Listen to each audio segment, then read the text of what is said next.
In John chapter 12, verse 46 states, I am come into a light in the world, that whosoever believe on me should not abide in darkness.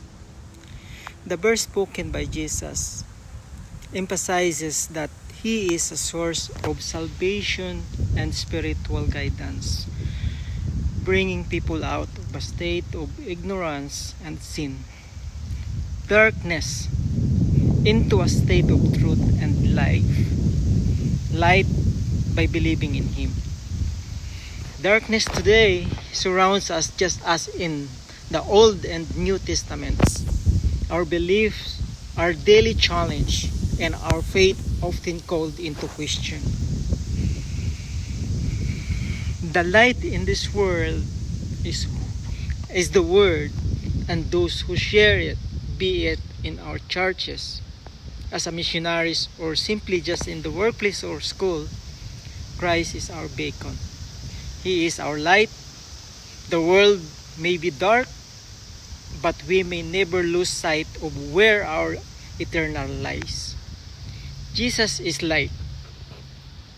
Jesus presents Himself as a literal light, dispelling the darkness that represents spiritual blindness, sin, and separation from God. Belief in salvation. Anyone who places their faith in Jesus will escape their spiritual darkness and no longer be trapped by it. Purpose of His coming. Jesus' primary purpose in coming to the world was to provide salvation and lead people out of darkness. And a public ministry, this verse is considered part of Jesus' last public words in the Gospel of John, after which He focuses on ministering to His disciples privately.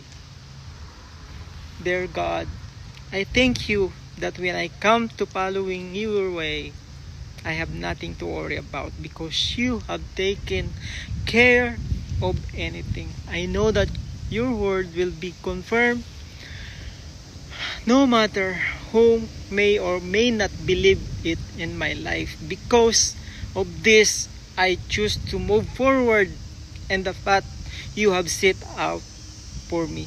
In Jesus' name I pray. Amen.